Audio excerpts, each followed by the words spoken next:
Misericordioso Padre, en esta hora de la mañana, elevamos nuestra voz de gratitud a ti por tus bondades, por la manera como tú nos creaste, seres libres para tomar decisiones. Y en esta hora, Señor, hemos tomado la decisión de estar en este recinto para adorarte. Que tu bendición repose en cada uno de los aquí presentes y que podamos recibir del cielo la bendición que tú has aparejado para cada uno de tus hijos. Por Jesús. Amén. Le decía a Edgar que este sermón va a ser de 2 yemas. Normalmente no me gusta predicar largo y hoy no será la excepción. Y vamos a entrar inmediatamente en materia porque a veces uno en preliminares pierde algunas opciones de tiempo. Me han pedido que abordemos el tema de la libertad religiosa. Creo que este ha sido el tema en el que se ha venido hablando durante esta mañana. Si nosotros nos ubicamos en el tiempo, no en el tiempo nuestro, sino en el tiempo de Dios, en el tiempo que la Biblia identifica a Dios, yo creo que ustedes estarán de acuerdo conmigo en sentir que Dios decidió crear lo que creó de manera libre. Y la razón es simple. En la Biblia a Dios se le tipifica como un ser libre. Él no está esclavizado, Él no está atado. Él actúa de manera libre y toda decisión de Dios está bien pensada. Él no tiene que cambiar la decisión, no tiene que modificarla. Cuando Él decide algo, es perfecto y para siempre. Así que Él decidió. Cuando hablo de Él, cuando estoy hablando de Dios de manera singular, estoy pensando al mismo tiempo en la percepción, en la unidad de Dios, que para nosotros, o por lo menos creo que los adventistas del séptimo día, seguimos defendiendo la posición bíblica de que aunque es difícil explicar la naturaleza de Dios, por una elemental razón, Él es Dios. Nosotros creemos que en la Biblia Dios se manifiesta en la persona del Padre, del Hijo y del Espíritu Santo, siendo considerados por nosotros una unidad que conformada por 3 seres de libertad. Así que Dios decide crear de manera libre. Cuando Él genera la creación, nosotros no sabemos a ciencia cierta cuál fue el primer ser que Dios creó. No lo sabemos a ciencia cierta. Me he tomado la tarea de investigar si realmente Luzbel, Lucifer, o el que hoy nosotros llamamos Satanás, o el lucero que aparece allá en el libro de la Biblia, en la Biblia, fue el primer ser creado. Yo no lo sé. Pero una cosa sí es cierta, que cuando Dios decide crear a todos los seres racionales que hay en el universo, los creó con una capacidad, y es la capacidad del albedrío absoluto. No creó Dios autómatas. En ese marco de referencia, entonces, Lucifer, como cualquier otro ángel creado o cualquier otro ser creado, podía perfectamente tomar una decisión equivocada, porque Dios no coartó la capacidad decisoria de ninguna de sus criaturas. Y nosotros sabemos la decisión que tomó Lucifer. Nos trasladamos ahora aquí al planeta Tierra, el novísimo planeta Tierra, uno de los planetas más jóvenes que existen en el vasto universo de Dios. Y Dios crea aquí a Adán y a Eva. Y en el jardín del Edén nosotros vamos a encontrar la raíz, el fundamento de lo que pudiésemos denominar como la libertad que Dios otorgó a la raza humana. ¿Me acompañan a buscar en la Biblia en Génesis, el capítulo 2, y vamos a leer el verso 15, 16 en adelante. Génesis 2, 15, 16 y 17. Tomó pues Jehová, Dios, al hombre, y lo puso en el huerto de Edén para que lo labrara y lo cuidara. Y mandó Jehová Dios al hombre diciendo, ¿qué cosa le dijo Dios? De todo árbol del huerto podrás comer. Hay permisividad divina cuando Dios me dice a mí, de todo árbol del huerto podrás comer. Hay permisividad, hay un permiso que Dios me da. De todo árbol podrás comer, pero hay uno del que yo te sugiero, no comas. Y además, no solamente te lo sugiero, te lo estoy prohibiendo. El árbol del conocimiento de la ciencia del bien y del mal, no lo comes, porque el día que de él comas, te va a pasar algo, ciertamente morirás. ¿Había elección allí para Adán y para Eva? Claro que sí. Saben que nosotros a veces somos muy dados a enjuiciar a nuestra madre Eva y decir, por culpa de ella es que hoy nosotros estamos como estamos. Pero realmente, desde aquel momento hasta el día de hoy, ninguno de los que estamos aquí sentados está conminado a pecar. A ti nadie, ni a mí nadie me obliga a pecar. Y hay una declaración de White, de manera extractada la expongo. Ni todas las huestes demoníacas juntas pueden hacer que un hombre peque. En última instancia, el pecado es una decisión mía, es algo personal. Ustedes recuerdan que cuando Caín hace el fratricidio ese, que cuando mata a su hermano, pues, Dios le dice, Dios le dice, mira que el pecado está delante de ti, pero tú tienes poder para enseñorearte de él. Esa es la libertad que Dios nos ha dado, podemos elegir. Posteriormente vamos a encontrar a muchos otros. Por ejemplo, después que Caín y Abel son tentados, Caín tenía la libertad de elegir a dónde se iba a vivir. ¿Cuál fue la decisión de Caín? Es el primer constructor de ciudades, ¿no? Por cierto, yo no soy defensor de vivir en las ciudades, y no porque tengan ni un solo pelo de reformista o de mal llamado reformista, nada de eso. Primero, porque la revelación me lo indica. En segundo, porque la evidencia salta a la vista de que vivir en ciudades es de lo peor que nosotros nos hemos podido inventar. Ahora bien, la vida en cualquier otro lugar no va a resultar palaciega si yo no tengo también temor a Dios. Porque en última instancia el pecado no me va a afectar aquí en la ciudad solamente, me afecta en cualquier otra parte. Estamos hablando de libertad. Primer subtítulo, la libertad es un concepto del Antiguo y del Nuevo Testamento. Vámonos al libro de Deuteronomio. Y leemos desde el versículo capítulo 30, verso 15 y 16. Deuteronomio capítulo 30, versículos 15 y 16. Bueno, ¿qué dice Dios aquí? ¿Qué dice Dios?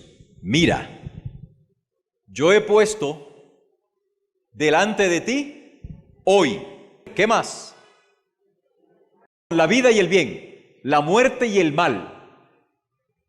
¿Qué aconseja Dios? Yo te recomiendo que elijas el camino del bien. Pero nosotros tenemos la capacidad para decidir.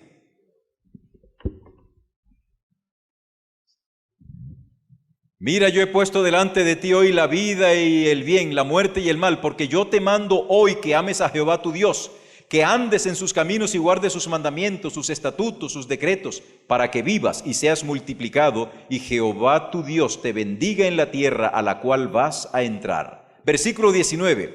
A los cielos y a la tierra llamo por testigos hoy contra vosotros de que os he puesto delante la vida y la muerte, la bendición y la maldición. Escoge pues la vida para que vivas tú y tu descendencia. Ese es el consejo de Dios.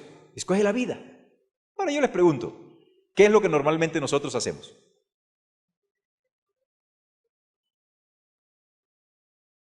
¿Cómo hacemos uso de la libertad que Dios nos ha dado? ¿Qué días? Pues de las tantas veces que uno sale aquí a la ciudad, me toca mucho venir al centro a buscar a mi hija que estudia por acá, por la Remington.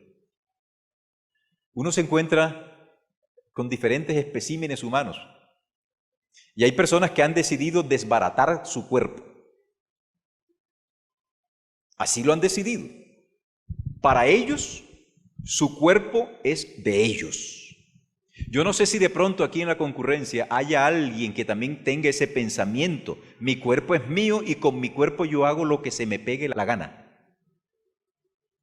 Pues ese es un error que tú cometes. Porque si te pones a pensar y a reflexionar un poquito, tú no eligiste tu cuerpo. Cuando tú empiezas a tener conciencia, ya tienes un cuerpo pequeñito, pero no lo formaste tú, te lo formó Dios en el vientre de tu madre. Y Dios es claro cuando dice, tu cuerpo es templo del Espíritu Santo. Nosotros no podemos hacerle a nuestro cuerpo lo que se nos plazca. Miren, por ejemplo, yo sufrí un accidente jugando fútbol, y no por el fútbol, sino por el accidente. Yo caí con este dedo en la tierra, este cuarto dedo que ustedes ven aquí que no puedo doblar. Hasta el 4 de agosto, a eso de las 9 de la mañana, yo podía doblar mi dedito para arriba y para abajo, para un lado y para el otro.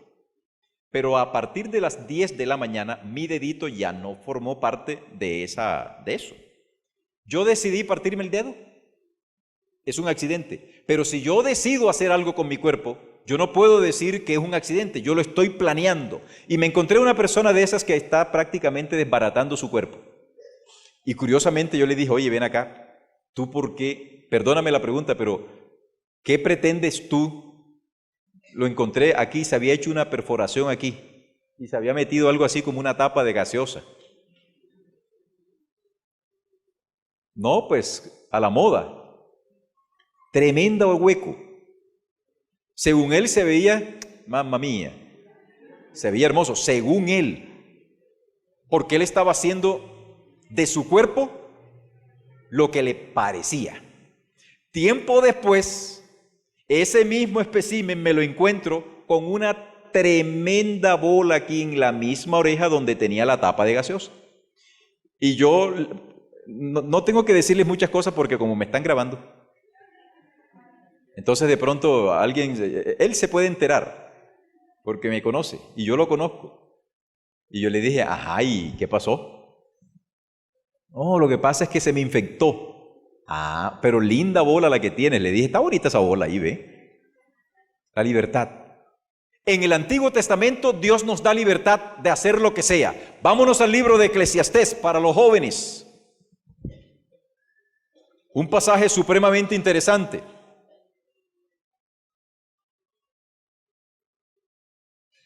En el capítulo 11 de Eclesiastés y el versículo 9, hay una declaración salomónica que dice de la siguiente manera. Eclesiastés 11:9. Esto se llama libertad. Alégrate, joven, en tu juventud, y tome placer tu corazón en los días de tu adolescencia. Anda según los caminos de tu corazón y según la vista de tus ojos. Haz lo que se te pegue la regalada gana, pero recuerda que sobre todas estas cosas te juzgará Dios. Ah, es que hasta allí va bien el asunto. Dios nos ha dado libertad. Yo puedo hacer de mi vida lo que yo quiera, pero después no te estés quejando. Un día recibo la sorpresa de la hija que me dice, papá, te voy a hacer un experimento. Cuéntame, ¿en qué consiste el experimento? ¿Tú has tomado Coca-Cola? Me dijo. ¿Ustedes qué quieren que yo les responda? ¿Ustedes serían felices en que yo dijera no? Pues no, yo sí he tomado Coca-Cola. ¡Hey! Pastor Marky, ¿usted toma Coca-Cola? Yo no tomo Coca-Cola. Pero un día me encontraba por allá arriba, en la Guajira arriba, donde el agua es oro. Estaba de pastor por esa zona. Y era entre o aguante sed o tómese la Coca-Cola. Me tomé la Coca-Cola. Pastor, pecó, ya me arrepentí. Y entonces le digo yo a la hija mía, papi, ¿usted sabe que la gaseosa es mala? Y yo, claro, mijo, usted sabe que yo no tomo gaseosa de ninguna naturaleza. Y entonces me hizo el experimento. Mira, papá, lo que se hizo allá. Yo no sabía, porque yo he leído mucho ese cuento y de que en la Coca-Cola hay 20 gramos de azúcar. Y me hizo el experimento y efectivamente hay un aparatito que mide el nivel de azúcar. Yo no sé cómo se llama eso, pero ahí se mide y entonces mira, ve, aquí está 20 gramos de azúcar en cada botella de Coca-Cola. ¿Qué decides tú, papá? ¿Y tú por qué me estás diciendo eso a mí, niña, si yo no tomo Coca-Cola? Digo, no, para que le diga a tus alumnos. Ah, le diré a los alumnos. Y a la iglesia central. Ah, bueno, a la iglesia central también se lo diré. Hermanos, la decisión de nosotros, haz lo que tú quieras, pero el cuerpo te va a pasar tarde o temprano, te pasa factura. Soy libre de comer chinchurria, soy libre de comer pajarilla, bofe, todo lo que se me ocurra, porque estoy amparado en un texto de Génesis capítulo 9, versículo 3, que dice, todo lo que se mueva os lo he dado para comer. Así que todo es todo, pero después pasa factura. Dios es sabio. Me voy al Nuevo Testamento y vamos a ver el concepto de libertad en el Nuevo Testamento. Un poquito antes de irme al Nuevo Testamento, vámonos al libro de Josué.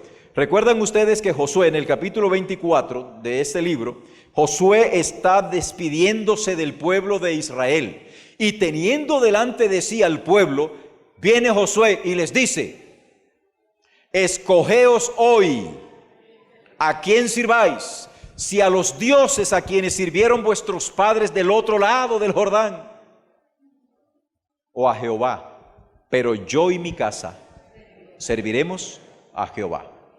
¿Saben? Cuando de adoración se trata, nadie debe forzar a nadie. Algunos padres aquí presentes tendrán hijos que hoy no están en la iglesia. Cuando yo estaba estudiando el bachillerato en el Icolben, les estoy hablando de por allá del 70 y algo, yo veía a algunos hijos de pastores que tomaban decisiones equivocadas. ¿Y saben qué decía yo? Míralo, ¿ve? ¿Y eso que es hijo de pastor? Yo decía que algo había hecho ese pastor. ¿Quién sabe qué descuido habrá tenido para que ese pelao le haya salido torcido? Tengo en mente al hijo de un gran director de la División Interamericana aquí en mi cabeza. Estudió conmigo el primero de bachillerato, año 1977, pero no saquen muchas cuentas.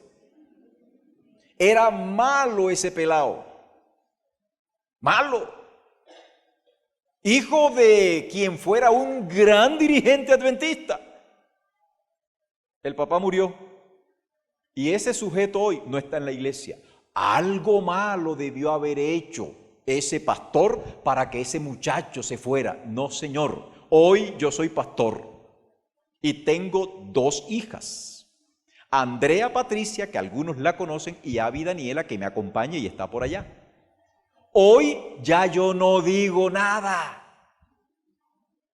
porque dice el viejo y vulgar refrán que el que escupe hacia arriba, bueno, puede caer para otro lado si usted se la saca, pero normalmente es así. Hoy yo no digo eso. ¿Por qué? Porque he conocido hogares de padres adventistas que han sido un modelo de matrimonio, de cristianismo, y sin embargo sus hijos se tuercen. Y si esto no fuera así, yo tendría que echarle en última instancia a Dios la culpa, porque Satanás y la tercera parte de los ángeles se perdieron. Y no es así, porque Dios no crea seres autómatas, Dios crea seres libres. Vámonos al Nuevo Testamento, para poder llegar ahora al concepto adventista de lo que es la libertad religiosa. En el Nuevo Testamento nosotros no vamos a encontrar la expresión libertad religiosa, nosotros no vamos a encontrar tampoco el término albedrío, pero el pasaje que nosotros acabamos de leer de Juan capítulo 8 y el verso 32, ¿cómo dice? Y conoceréis y la verdad os hará libres. Verdadera libertad. Cuando Cristo está para iniciar su ministerio, está en la orilla del lago de Galilea. y observa que hay unos cuantos pescadores pescando. Y viene Jesús, se les acerca y a uno de ellos le dice: ven, sígueme, y yo te haré pescador de hombre. Pregunto, ¿a quién le hizo Jesús esa propuesta? A Pedro. ¿A quién? A Andrés. ¿A quién? A Juan. ¿A quién? A Jacobo. ¿A quién se la hizo? A esos cuatro, porque eran los cuatro pescadores. El orden cronológico debiese ser Juan, Andrés, Pedro y Jacobo. Podría ser el orden cronológico. Ya ustedes que son más estudiosos pueden indagar cuál es el orden, pero una cosa sí es cierta. ¿A qué se dedicaba Pedro? Pescador. Posiblemente Pedro tenía Peter Fish Company. Sí, pescador, era Pedro. Pedro tenía cierto modo. No crean que Pedro era un vaciado, tenía su modo. Cuando Cristo le hace el llamado, Pedro tenía la opción de ¿lo sigo o no lo sigo? En los tiempos de Jesús habían unas cuantas sectas que eran bastante impositivas. Los fariseos querían imponer sus criterios. Y aquel que no estaba de acuerdo con la manera como ellos interpretaban tanto la vida como la Biblia, los iban dejando de lado. Al punto que los fariseos llamaban a los que no los seguían los amharet. O sea, la gente, esa, la chusma. Jesús no vino con ese propósito. Jesús no obligó a nadie. Y si hay una evidencia fuerte de que Él respeta el albedrío, fue en una ocasión cuando multitudes le seguían. Y dijo Jesús algunas expresiones duras. Y dice el texto que desde ese momento algunos dejaron de seguirle. Y volviéndose él hacia los 12, les dijo: ¿queréis iros vosotros también? Porque es que Dios nos da la libertad. Yo estoy aquí en la iglesia porque amo a Dios. Yo estoy hablando de mí. Soy pastor por vocación. Yo no soy pastor por la iglesia adventista. La iglesia reconoció mi llamado. Pero el día en que yo decida decirle a la iglesia: no quiero trabajar más para la organización, yo no puedo dejar de ser pastor así yo no tenga parroquia, porque mientras existan ovejas, existirán pastores, con pago o sin pago, porque el llamado que Dios me hace a mí no es un llamado para recibir plata, es un llamado para buscar personas para la salvación. Por lo menos eso me pasa a mí. Usted está aquí sentado porque quiere.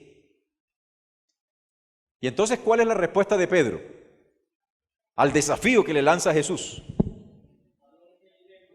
Y Pedro, de una manera inteligente, dice: Señor, Maestro, ¿a quién iremos?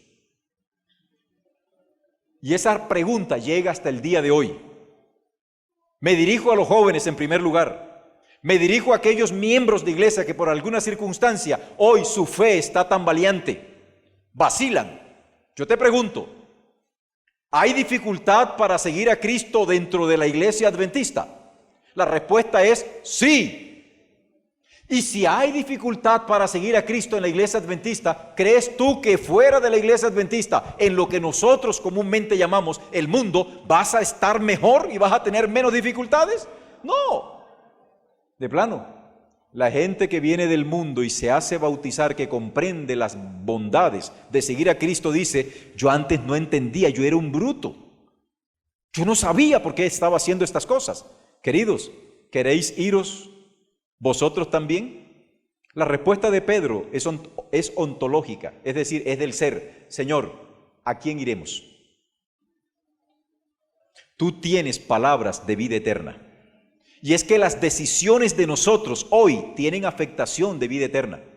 No crean ustedes, queridos, que por el hecho de servir a la iglesia adventista yo voy a ser salvo. No, la salvación en última instancia es un regalo gratuito que Dios me da a mí. Porque decidí elegirlo, porque decidí seguirlo. Encontramos también que en los tiempos de Cristo, Jesús dijo algo: el único que puede hacerlos a ustedes verdaderamente libres soy yo, el Hijo. Yo soy el único que los puede hacer verdaderamente libres. Queridos, hoy hay muchas teorías y filosofías. He tenido el privilegio de servirle a Dios aquí en la Universidad Adventista por 20 años. 20 años de impartir conocimientos a los estudiantes. Y también he tenido la oportunidad, por gracia de Dios, de conocer pensamientos extraños dentro de la Iglesia Adventista. ¿Por qué razón me llaman tanto para preguntarme asuntos doctrinales? Yo lo ignoro. Pero una cosa sí sé es que me viven llamando constantemente de muchos lugares para preguntarme asuntos doctrinales, que cuál es mi opinión sobre tal punto. Y hay miembros que tienen unas ideas realmente extrañas. Lo único que yo les digo a ustedes, hermanos, es seguir a Cristo y sus sencillas enseñanzas es lo que a nosotros realmente nos da verdadera libertad. El cristiano adventista debe ser libre porque está sirviendo a un Dios que es libre y que respeta tus decisiones, a pesar de que Él mismo te está diciendo: elige el camino de la vida. ¿Quiénes son padres aquí? Los que son padres, no me levanten la mano. Piensen simplemente. Dígame, honestamente hablando, con el corazón, digo con la mano aquí en el corazón, el brócoli huele bien. El brócoli tiene un sabor exquisito. De golpe y porrazo, el brócoli es altamente atractivo a mis ojos.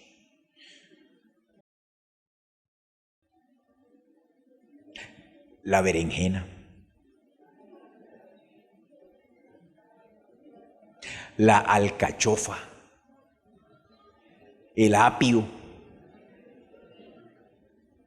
Y sin embargo nosotros le decimos a nuestros hijos: cómase el brócoli, cómase esto porque esto le va a ayudar a usted a crecer, a ser fuerte. ¿Por qué le dices tú a tu hijo que haga eso? Por tu experiencia. Y sin embargo, los hijos no toman esa decisión. A mí me gusta el brócoli de todas las formas. Me gusta la berenjena, me gusta el apio me lo como así como si fuese Me gusta mucho el apio, remojado así en salsita de limón con ajito. ¡Ay! Rico. Pero a mis hijas no.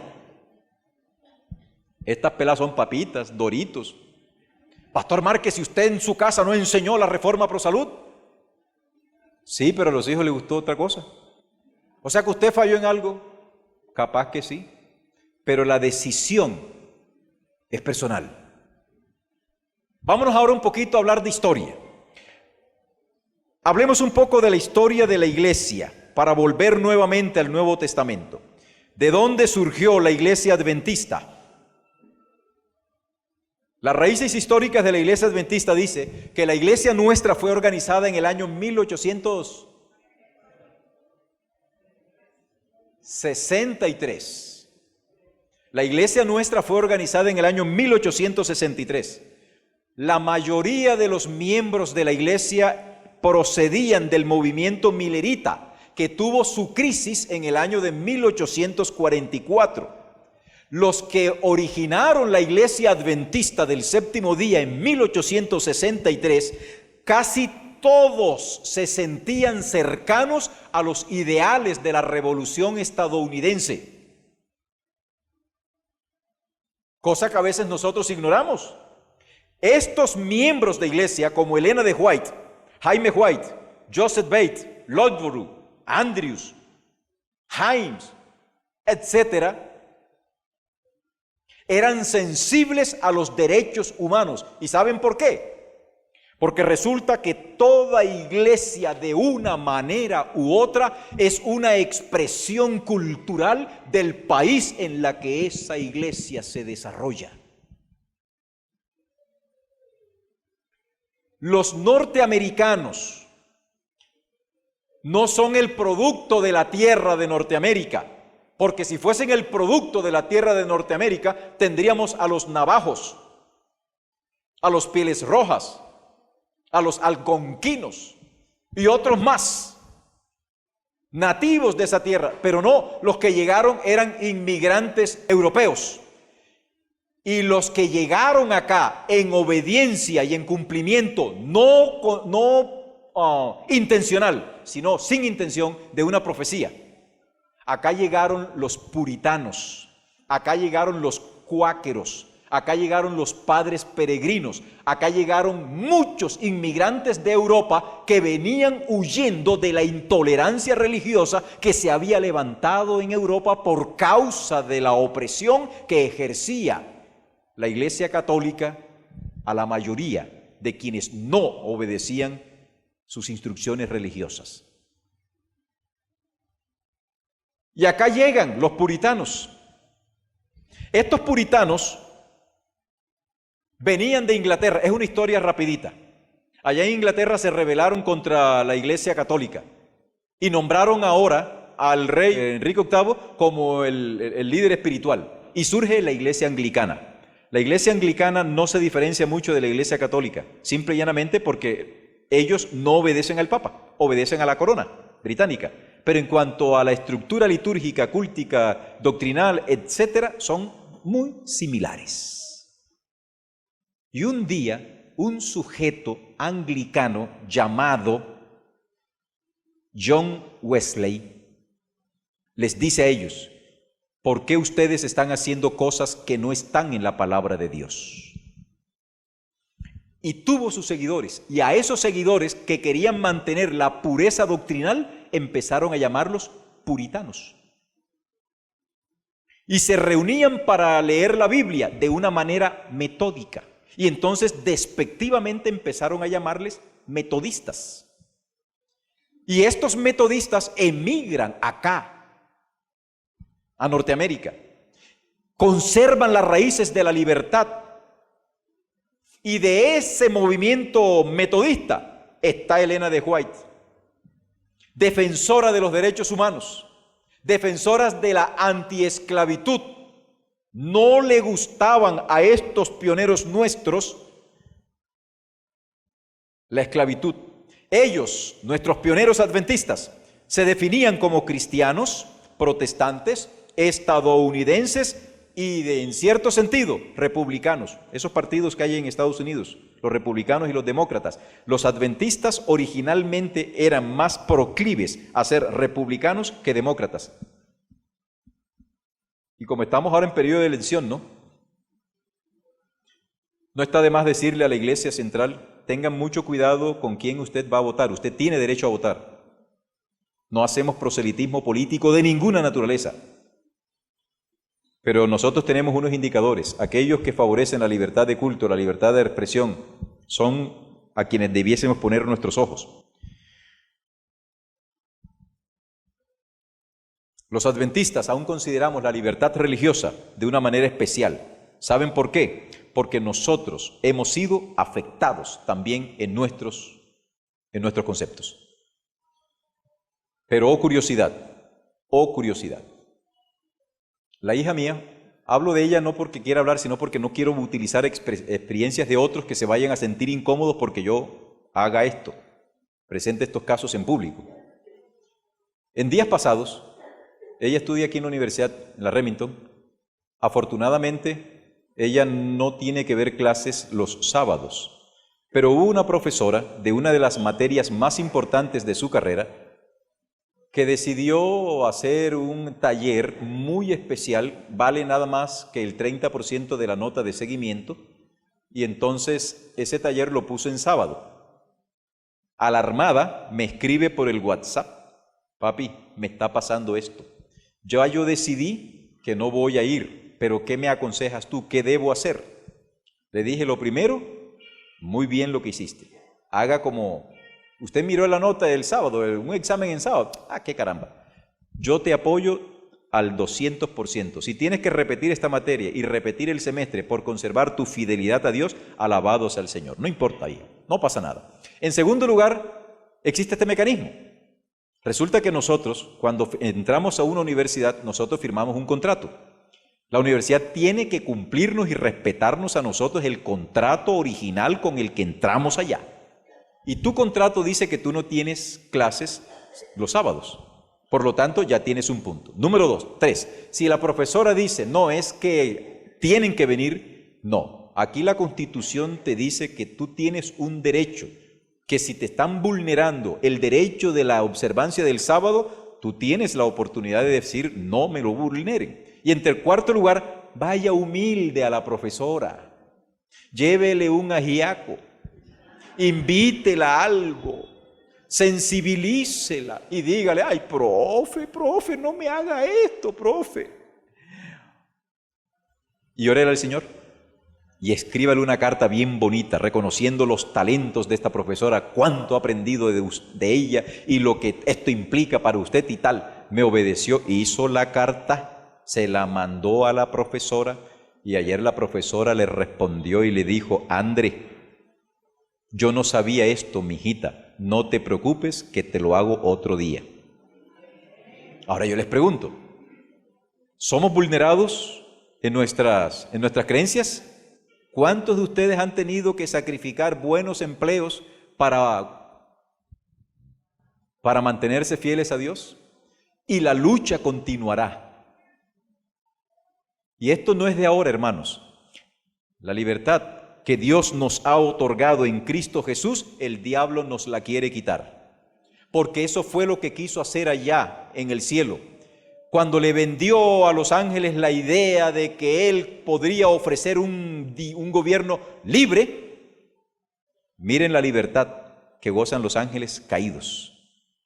No pueden hacer nada sin el beneplácito de su jefe. Hoy tenemos nosotros la capacidad también, hermanos, de elegir. No nos equivocamos porque nuestra libertad tiene consecuencias eternas. No es simple y llanamente que yo tengo la verdad y usted está equivocado.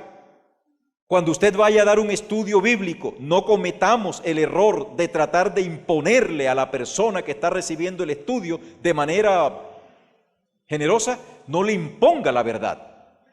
Ni el mismo Jesús lo hizo cuando se encontró con la mujer samaritana en el pozo de Jacob.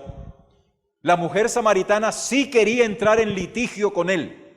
Cuando Cristo le pide un vaso de agua, esta mujer le dice, ¿cómo tú siendo judío me pides a mí agua que soy mujer samaritana? ¿Es que acaso tú no sabes que entre los judíos y los samaritanos no nos gustamos?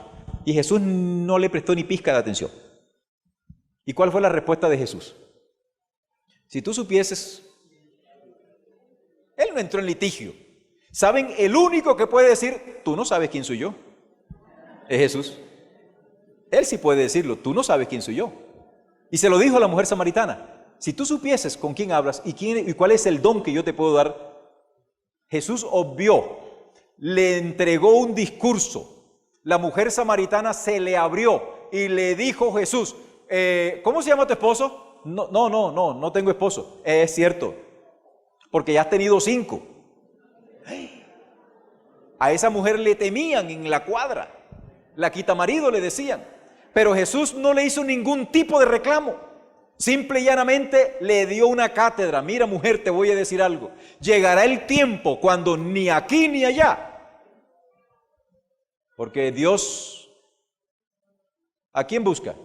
A verdaderos adoradores que le adoren en espíritu y en verdad. Ahora, ¿qué le dijo Jesús? Hazme el favor, salte de esa religión y vente para acá. ¿Eso le dijo Jesús? No le dijo nada más. Pero la mujer dijo, caramba, a mí me parece que tú eres profeta. Y salió de allí, dejó el calambuco de agua, dejó la tinaja y se fue para el pueblo. ¿Y a quién fue a predicarle en primer lugar? ¿A quién fue a predicarle en primer lugar esta mujer?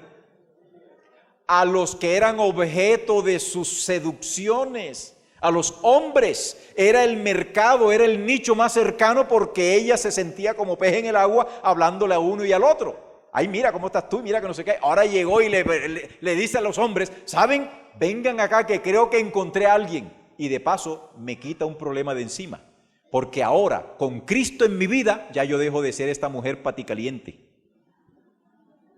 Ya no voy a ser así. Y es que cuando Cristo entra en contacto con un ser humano que lo acepta de manera libre, este hombre realmente encuentre una libertad genuina. Y esa es la que Dios nos ofrece a nosotros. No conminemos a nadie para que se vuelva adventista.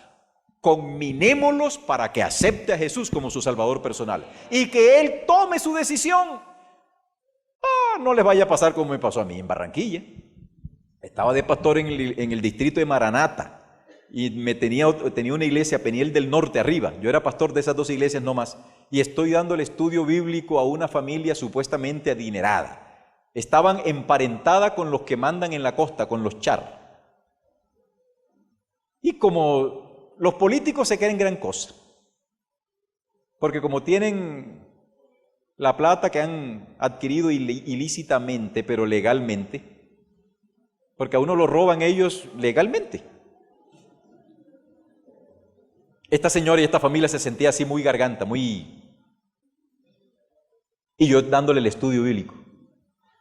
Los bauticé y tiempo después se fueron para otra iglesia porque no se sentían cómodos acá, porque ellos querían imponer lo que políticamente imponen, querían imponerlo acá en la iglesia, y como en la iglesia no hay cabida para estos movimientos políticos, le tocó irse. Hoy fundó una iglesia completamente aparte de la iglesia adventista, pero yo me quedo rascando la cabeza. Oiga, mi conocimiento se fue por allí, se perdió mi conocimiento. No, hermanos, la libertad que el Señor nos da es tal que Él es capaz de aceptarte, que aunque te da todos los días bendiciones incontables, tú en última instancia terminas entregándole la plata al enemigo de Él, a Satanás. Y entonces usted, después de trabajar arduamente, aquí los ultradefensores del Atlético Nacional, los ultraseguidores del Rojo de la Montaña, van y se gastan un billete para dárselo a los piernipeludos esos que están corriendo detrás de un balón y que a ti no te miran cuando estás en la calle. ¿A ti te parece que eso es lógico? Que Dios, después que te da tantas bendiciones, vengo yo y me lo voy a gastar en rumba, porque eso sí es vida. Yo hago con mi dinero lo que me dé la gana. No es cierto, pero aún así Dios respeta eso. Es tan interesante nuestro Dios que respeta incluso el que tú lo mires y dice: no quiero saber más nada de ti, porque por culpa tuya mi mamá se murió. Y Dios dice: aguanta, nuestro Padre Celestial, aguanta los insultos de nosotros, las quejas, y sin embargo nos sigue bendiciendo. Y el hecho de que tú estés con vida hoy es una evidencia fehaciente de que Dios te ama, porque a más de un mortal hoy no amaneció con vida, y sin embargo tú estás vivo. Sigue rebeldizándote, estás en la libertad, rebeldízate. Voy a hacer un llamado. ¿Quiénes quieren bautizarse esta mañana? Ya. ¿Quién se quiere bautizar ya? De los que no están bautizados, por supuesto. No veo ni una sola mano. Voy a hacer la pregunta: ¿quiénes no son miembros de la iglesia adventista? Ahora levanten la mano así, ¿ve? ¿Y por qué usted no quiere ser bautizado? Porque es que no estoy preparado. Para Dios no estás preparado, pero para el diablo sí. Respetuosamente digo esto, es simple y llanamente para agarrarlos en sus propias decisiones. La libertad que Dios nos ofrece será tal que finalmente Él nos llevará a un mundo mejor. Utopía de tontos, ¿qué mundo mejor ni qué nada? Pues dejemos que nos digan que somos tontos, porque normalmente el tonto se sale con la suya. En cambio el vivo termina mal, de alguna manera la paga. Queridos hermanos y amigos, la libertad es una elección que Dios nos permite. Pregunto, ¿qué es primero? ¿Qué hace usted primero? ¿Elegimos o decidimos? ¿Qué hacemos primero? ¿Nosotros hacemos una elección y después que hacemos esa elección decidimos, o usted primero decide y después elige? ¿Qué ocurre? Vamos a ver. algunos tipos de elecciones en las que nosotros no tenemos culpa. ¿Dónde nació usted, hermano mío? ¿Yarumal? ¿Usted eligió nacer en Yarumal? No. Usted, distinguido caballero, ¿dónde nació usted? En Quibdó. ¿Usted pidió que naciera allá? No. ¿Dónde nací yo? República Independiente de Guaranda. Allá nací yo. Pero yo no pedí nacer allá. Lo que me sugiere entonces que, jovencita, ¿usted dónde nació? Usted nació en Medellín. ¿Y también pediste nacer acá? Lo que me sugiere entonces que este tipo de elecciones no me corresponden. Son elecciones de las que yo no soy responsable. Tampoco soy responsable de nacer. A mí, don José Márquez y doña Deogracia Seiza no me dijeron, Jonatancito, ¿quieres tú venir al mundo, mijo? No, aquí estoy. ¿Por voluntad de quién? Por voluntad de Dios. A través del vehículo de don José y doña Deo. Aquí estoy yo. ¿Qué voy a hacer yo con mi vida, don Oscar? Eso es elección. Otro asunto de lo que yo no soy libre. No elijo en primera instancia dónde voy a vivir. Mi papá me lleva por donde quiera. Yo no elijo eso. Entonces, las decisiones involuntarias, tales como el nacimiento, no tengo culpa de nacer. La muerte, en cierto sentido es involuntaria, porque se da el suicidio también. Pero la muerte, en términos normales, yo no elijo morirme. Yo no estoy haciendo cursos para morirme, aunque algunos lo están haciendo. Fumando, bebiendo, trasnochándose, teniendo una vida díscola. Esta decisión involuntaria, Dios no la toma en cuenta. Hay otro tipo de decisiones, que son las decisiones vitales. Hagamos un ejercicio. Me han dicho que la iglesia adventista es obediente y que la iglesia adventista central es dizque la más obediente de Medellín. Vamos a ver si es cierto. ¿Ustedes son temerosos de Dios? ¿Creen que Cristo viene por segunda vez? ¿Los pecados de ustedes han sido perdonados? ¿Creen que el Señor los puede sostener en la vida y en la muerte? Vamos a dejar de respirar 5 minutos. Arranquen pues. Usted no lo va a hacer, porque esa es una decisión vital. Usted no decide respirar, usted respira y punto, porque eso es algo que Dios nos dejó. El día en que usted diga, he decidido hoy dejar de respirar, lo más seguro es que dentro de un minutito y algo hayas cambiado de decisión, porque te estás ahogando. Otra decisión que es vital, las necesidades fisiológicas. No conozco el primer mortal que diga, uy, me siento pleno, llena, mi vejiga está a reventar, pero estoy feliz. Me acabo de comer una mazamorrada, una caja con leche, frijoles, una bandeja paisa de esas que no crecen más. Tengo el final de mi tracto digestivo altamente atiborrado. Me quedo así, ¿no, verdad? Yo no conozco a ninguno que haga esa decisión. Cuando usted y yo estamos en condiciones en donde, vea mi hijo lo que haga, hay un corre que te alcanza, ¿verdad? Vamos, rapidito, porque son decisiones vitales. Otra, dormir. ¿He decidido no dormir? No. Y otras por el estilo, comer y así. Pero bueno, voluntarias, comer. Yo decido no comer, decido qué vestido ponerme, decido con quién me casaré, si me caso o no me caso, si decido beber o no decido beber, si decido estudiar. Todo esto forman parte de las decisiones que son de naturaleza voluntarias. Pero hoy el Señor está diciendo, he aquí, yo pongo delante de ti el camino de la vida y el camino de la muerte. Elige pues hoy el camino de la vida para que vivas tú y todos tus descendientes. Hermanos, Dios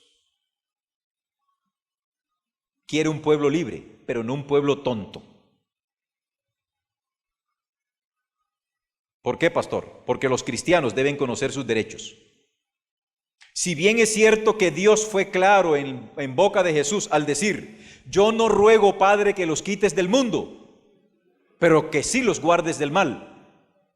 El mismo Pablo, el gran apóstol Pablo, el hombre que después de Cristo es la figura más rutilante del cristianismo, en el libro de Hechos de los Apóstoles, ustedes pueden encontrar el siguiente relato en el capítulo 16, versículo 37. A Pablo, estando en la ciudad romana, en la colonia romana de Filipos, él fue arrestado por la policía de la época, fue golpeado y encarcelado. Y después que le habían dado unos cuantos fuetazos, Pablo, que era un erudito, que se conocía las leyes y los derechos que él tenía, cuando lo van sacando para que se vaya, Pablo dice: no, Señor, yo de aquí no me muevo, que venga el tribuno y me saque. Y los soldados se sorprendieron. ¿Y por qué? Porque yo soy ciudadano romano. ¿Este tipo es ciudadano romano? Sí, Señor. ¿Saben lo que le pasaba a alguien que golpeaba a un ciudadano romano? Le iba mal. Y cuando estos se enteraron de que Pablo era romano, le dijo: ay, señor Pablo, no, mire, disculpe, no, pues, no, una equivocación, una pequeña equivocacioncita, porque Pablo conocía sus derechos. No crean ustedes que por ser adventistas del séptimo día nosotros tenemos que dejar que nos pisen el cuello sin emitir un solo fonema de ¿por qué me estás haciendo esto? Cuando Cristo estaba pendiendo en la cruz, todavía no, Cristo estaba delante de Pilato, y ustedes recuerdan que vino alguien y lo golpeó. Nosotros a veces creemos que le dio una bofetada esas de novela. Posiblemente le dio y Cristo se voltea y le dice: como yo soy Cristo, yo soporto todos los golpes que tú quieras, dame otro. No, Cristo le dijo: ¿tú por qué me pegas? Si estoy diciendo la verdad, ¿por qué me pegas? Y si no estoy, demuéstrame que estoy errado. ¿Defendió sus derechos?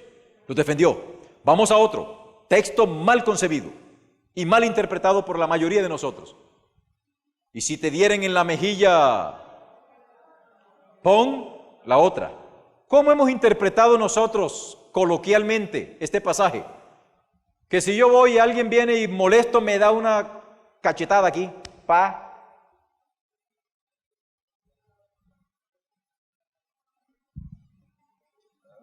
Como yo soy humilde, dame la otra. Eso no es así. Pastor, ¿y entonces cómo es la cosa? Simple. Si alguien te golpea en tu mejilla, ¿qué dice? Derecha, vuélvele también la izquierda. ¿Así dice? Veamos. ¿Cuál es la mejilla derecha mía? Esta. ¿Y la de ustedes? Los que son derechos, porque hay algunos que tienen el mundo al revés, que son los zurdos. Edgar, ¿tú eres zurdo? No. Bien. Si yo golpeo a mi querido amigo Edgar en la mejilla derecha, si yo soy derecho, yo no lo puedo hacer con la mano derecha. Pero para poder golpearlo en la mejilla derecha, yo tengo que darle así. Ahora viene al revés. Ahora viene la parte que hay que comprender. En el mundo greco-romano y en el mundo israelita, habían ciertas normas que no se podían violar. La primera: un hombre libre no podía golpear a otro hombre libre en la mejilla derecha. No lo podía hacer. El hombre masculino podía golpear con el dorso de la mano a la mujer, a la esposa. Podía golpear al esclavo, pero a otro hombre igual no lo podía hacer, si no se podía meter en un grave lío. Ahora Cristo está diciendo: si viene alguien y te da en la mejilla derecha, significa que está utilizando el revés de la mano para humillarte, para tú reclamar tu dignidad. Le vas a decir a él: tú y yo somos iguales. Lo que tú acabas de hacer es humillante. Ahora, para que tú me devuelvas el honor, tú me golpeaste sin mi permiso. Ahora soy yo el que te va a decir, golpéame acá. Al decirle Cristo esto, golpéame acá, le está diciendo al otro, atrévete ahora, porque te voy a llevar a la fiscalía. ¿Qué tenía que hacer el ofensor? Hombre, perdóname. Y en ese momento la persona que había sido ofendida rescataba su dignidad y volvía a ocupar su estatus. Pero no es como nosotros hemos entendido que si me dan acá una cachetada, bueno, deme la otra. No, señor, eso no es así. Esa no es la libertad a la que Cristo nos está llamando. Nosotros como cristianos debemos conocer nuestros derechos. ¿Cómo reaccionar frente a la persecución? Cristo fue claro. En Mateo capítulo 5, versículo 10 y versículo 12, me dice el Señor. Mateo capítulo 5, versículo 10 y 12. Bienaventurados los que padecen persecución por causa de la justicia, porque de ellos es el reino de los cielos. Bienaventurados seréis cuando por mi causa os insulten, os persigan y digan toda clase de mal contra vosotros, mintiendo. Y luego dice, alegraos. ¿Por qué? Porque así persiguieron a los profetas que vivieron antes de vosotros. Hermanos, ¿cómo reaccionar frente a la persecución? Cristo también fue claro. No debemos levantar la persecución voluntariamente. Yo conozco, hermanos, de esta iglesia adventista, de la iglesia central, que a mí me han venido diciendo, pastor, es que nosotros debemos estar predicando abiertamente y directamente, declarar que el papado es la bestia y decírselo a todo el mundo así. Y yo les digo, hermano, eso no es prudente. No es el momento todavía, porque usted puede insultar y alejar a un buen católico de los caminos de Dios. Sea prudente, siga el consejo de nuestro Maestro, sed sencillos como palomas y prudentes como serpientes. Todavía no. No hay que confrontar, no hay que adelantar la persecución. Esta vendrá el día en que la iglesia se ponga de rodillas. Pero no para insultar a los demás, sino para que el que está de rodillas se sienta penitente delante de nuestro Dios. Ese día nosotros seremos grandes ante nuestro Dios, y no para ensañarnos con otra persona. La libertad a la que nos llama el Señor es una, libertad en Cristo. ¿Cómo debemos reaccionar frente a quienes nos persiguen? Estoy preparando un sermón, pero les doy un anticipo. En Mateo capítulo 5, versículo 44, ¿cómo dice Jesús? ¿Debo yo actuar? Oísteis que fue dicho, leo el 43, amarás a tu prójimo y odiarás a tu enemigo, pero yo os digo, amad. ¿A quiénes? Bendecid, haced bien a los que os odian y orad por los que os ultrajan y os persiguen. ¿Cómo debemos reaccionar frente a la persecución? Muy diferente, muy diferente. Vamos cerrando. ¿Cuándo seremos verdaderamente libres? ¿Saben cuándo seremos verdaderamente libres? El día en que nosotros salgamos de la tierra. Seremos verdaderamente libres. No hay un solo ser humano que pueda salir de la tierra, pero hablando por inspiración, White nos dice que cuando Cristo venga por nosotros por segunda vez, rotas las cadenas de la muerte, nos lanzaremos en un incansable vuelo hacia otros mundos, mundos que desde lejos veían las miserias que nosotros experimentábamos acá y que se sorprendían al ver cómo los hombres que aceptaban a Cristo soportaban tanta aflicción por amor a su Maestro. Vamos a ser libres. Es posible que nos quiten la libertad aquí en Colombia algún día. Es posible que algún día el municipio de Medellín en su POT nos ponga problemas para adorar en esta iglesia, porque esta iglesia no tiene parqueadero. Esta iglesia no tiene ciertas salidas Y pensando en el, entre comillas, bienestar de los adoradores, nos pondrán en cintura para decir, o arreglan esto o ustedes no vuelven a adorar más aquí y les cerramos su templo. Y uno diría, vaya, qué celo tan grande tienen ellos por el bienestar de nosotros. Pero esa es la obra que Satanás va a seguir haciendo, utilizando todos los mecanismos para impedir el desarrollo y el avance de la obra del Señor. ¿Y conoceréis la verdad? ¿Son ustedes libres? En Cristo Jesús nosotros somos libres y debemos también rescatar a muchas personas rompiendo las ligaduras de impiedad con las que el diablo ha amarrado a más de un hombre y no lo deja acercarse a los caminos de Dios. Que la paz del Señor esté con ustedes y que podamos disfrutar en Cristo Jesús de esta libertad que costó nada más y nada menos que la muerte de Jesús en la cruz del Calvario. Hermanos, puestos en pie, vamos a cantar el himno Dulce Comunión. Damos gloria a Dios.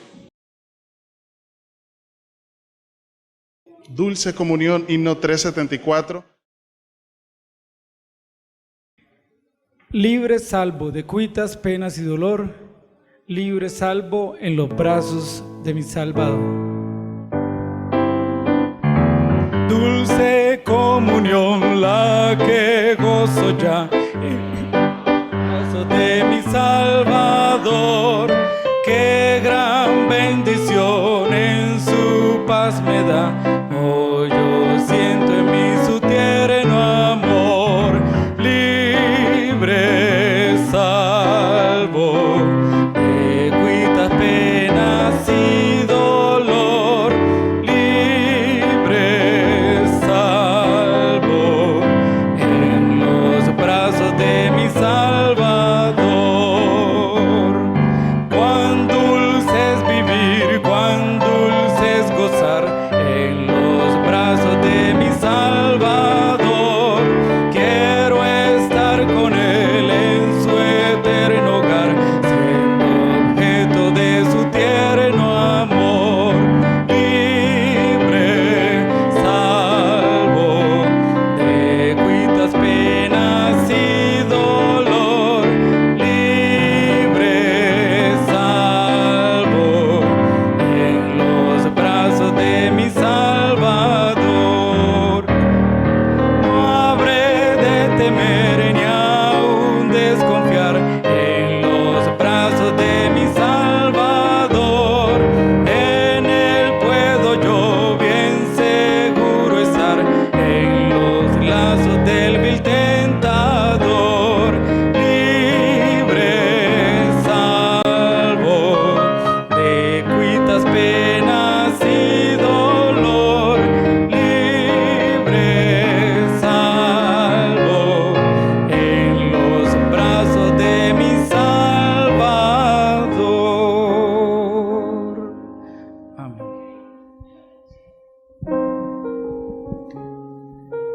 Oremos. Querido Padre, gracias por la libertad que nos has dado de escogerte. Hemos decidido seguirte, Señor, porque sabemos que tú tienes palabras de vida eterna y has sido muy bueno con nosotros. Ahora, Señor, al salir de aquí, como en tiempos pasados, hoy decimos a tu congregación, Jehová te bendiga y te guarde. Jehová haga resplandecer su rostro sobre ti y tenga de ti misericordia. Jehová alce sobre ti su rostro y ponga en ti paz. En Jesús, amén. Dios les siga bendiciendo, hermanos.